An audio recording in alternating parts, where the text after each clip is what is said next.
So I think we'll just kind of begin with some questions, and I'd like to just kind of be relaxed. You know, you're in a relaxed environment, and that would work. So, Rebecca, can you tell us a little bit about yourself, how you came about, briefly, where you are now? Certainly, Richard. Thank you very much for inviting me for this conversation. I'm delighted to be here. So I've been with Inmarsat now for just about 8.5 years. And prior to that time, I spent a little over 20 years, amazing how fast time flies, but a little over 20 years inside the Department of Defense.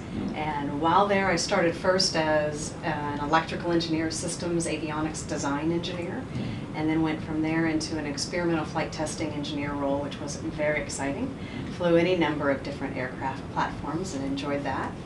And then progressed through and was able to work in the spectrum management arena and was promoted ultimately into executive service by the Deputy Secretary of Defense, then John Hamre, who brought me up to create a new organization, the Defense Spectrum Office. And then I moved on from there and went back into my acquisition roots and came over to DISA, the Defense Information Systems Agency, where I was able to set up an organization there and then evolved to actually running the commercial SATCOM business for the Department of Defense at that time before I left. So it's been a very diverse but interesting career, all focused on supporting the nation's security and the warfighters and their mission. Well, that's a really good introduction. I really appreciate you sharing that with us. And I'm actually very awed by it because, especially with the fact that you were also flying platforms, that's got to be unbelievable. It was good fun. I enjoyed it thoroughly. Okay, so let's talk a little bit about, did you receive any repercussions from your U.S. government business as a result of the Inmarsat switching to the Ariane space for launch after the SpaceX delay on December the 8th, 2016?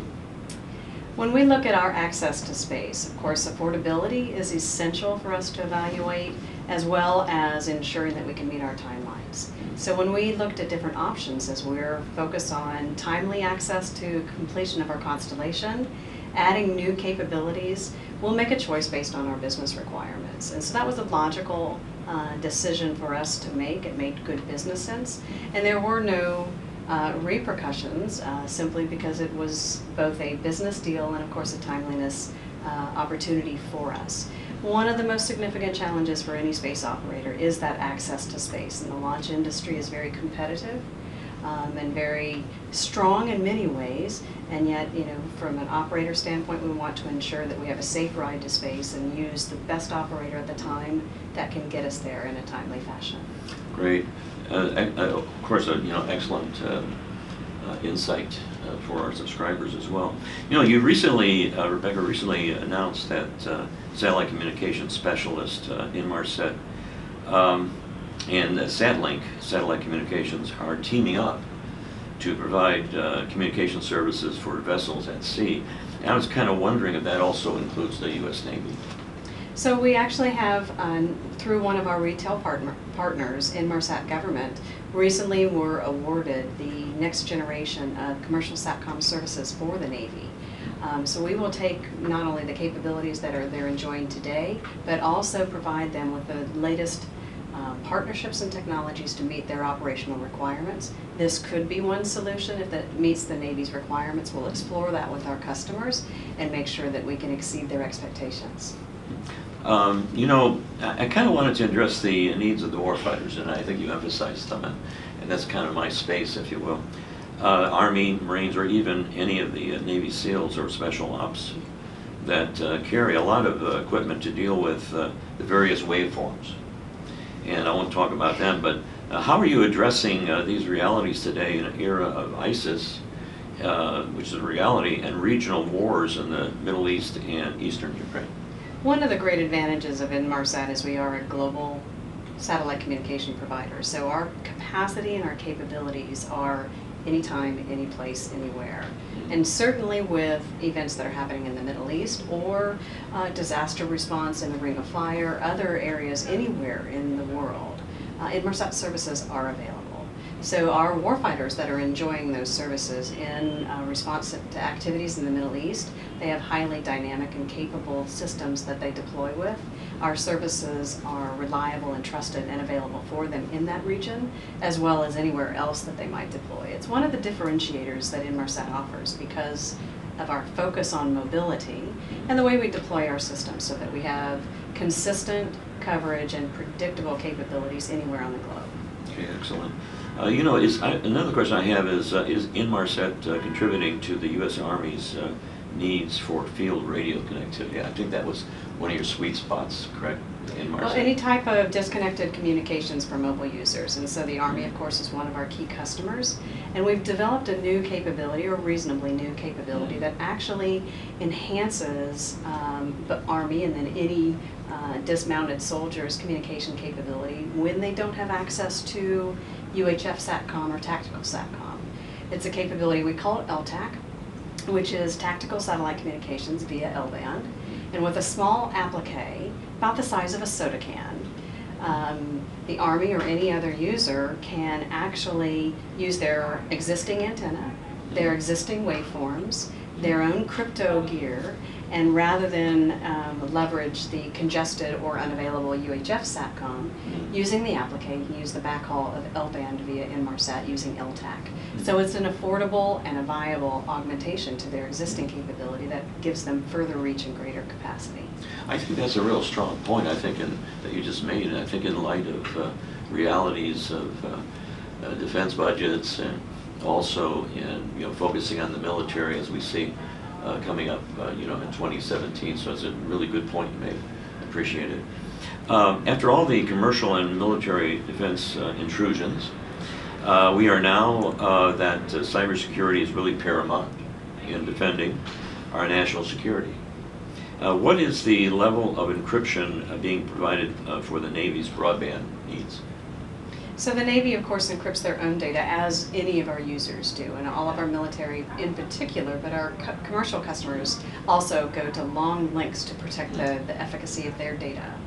The way we support them as a network provider, of course, is to maintain the security of our own network and to ensure that it's trusted.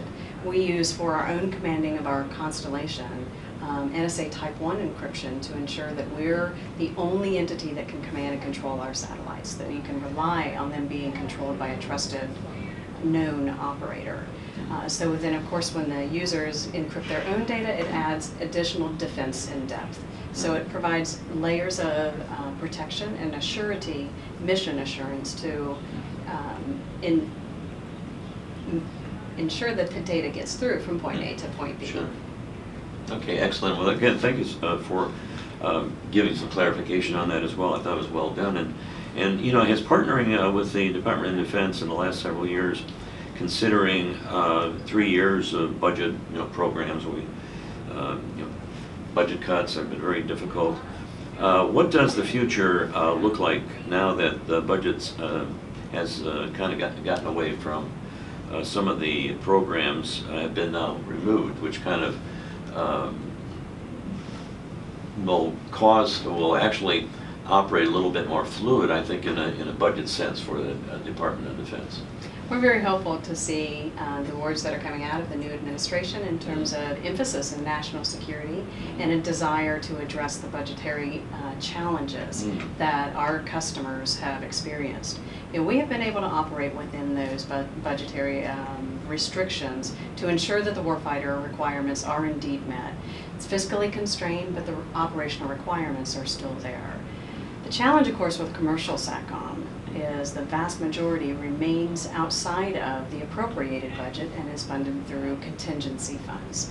So looking forward, as this administration and the leadership within the Department of Defense and our customers are intentionally developing an integrated architecture, having funds specifically allocated for commercial SATCOM as that critical communication capability is something that we're looking towards and helping shape in the future. We recognize that cost is an important factor, and so we ensure that our services are relevant and affordable, even whether you've got a flush budget or a constricted budget. We're still very price sensitive. Thank you. Getting down to only 2 more questions, and then you can relax, I hope. I already know you're relaxed.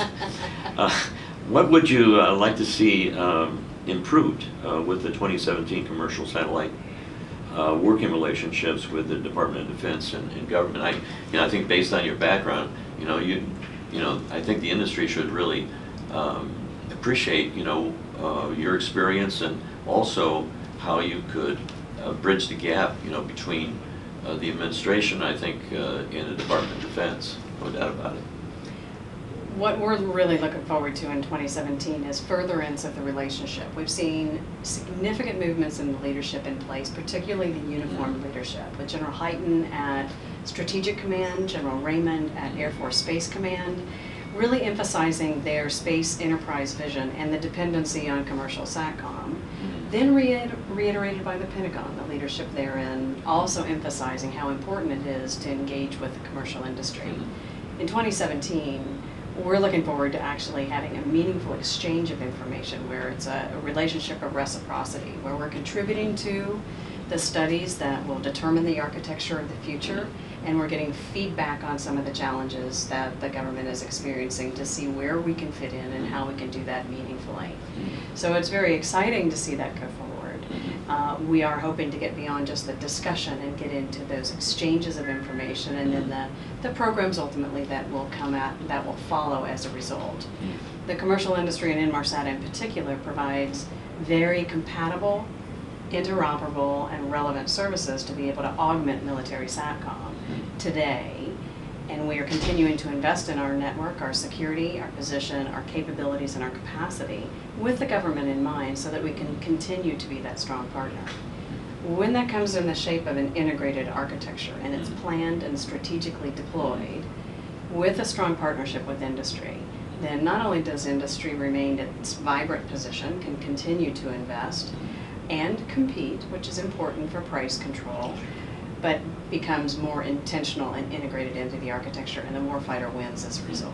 Well, the last question, of course, is kind of on your side, and I'm just kind of wondering if you have any final comments. You've given us so much, I think, exciting news angles, if you will, and also a reality of stability, I think, in both the Department of Defense and our government, and where Inmarsat is contributing, to that relationship. So there are opportunities to make some very significant changes going forward, and one area is really a different business model. There's kind of a historical approach to using SATCOM, and that tends to be looking at leasing of megahertz, basically access to spectrum. And while that's certainly relevant for broadcast and will have a place in aspects of the future architecture supporting the government as well as other commercial customers, looking at SATCOM as a service where the complexity of the management of the network, the investment of the infrastructure, the loading, the distribution, the terminals, and all of those factors are actually borne by the industry and conveyed as a capability or service into the government.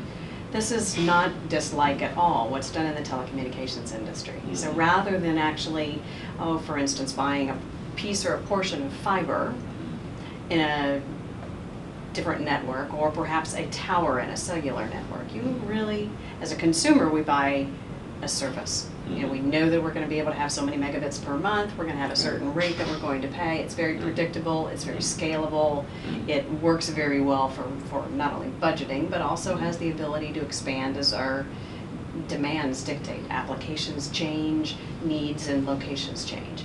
The same applies for SATCOM, with the satellite being another node on that network. Rather than buying a piece of the spectrum, you actually would benefit from the service and what we actually deploy on a global basis, and be able to scale, have an on-demand service, benefit from the investments as well as the capability up and technology refresh that we provide. So it's another cloud service. It has the elegance of a space component, but it's really SATCOM as a service. That's very different. That's a challenge and a different mindset. It's a different business relationship, and yet the opportunities are significant. Improvement in affordability, scalability, and of course just the wealth of interoperability and augmentation to legacy services or legacy systems that exist in the military infrastructure today. Well, you know, this has really been a great interview. I really felt comfortable. Also, so much information you gave us. I want to thank you very much on behalf of GMCStream TV. So thank you for your time. Richard, thank you It's very well much for appreciated. having me. Oh, thank you very much. Thank you so much.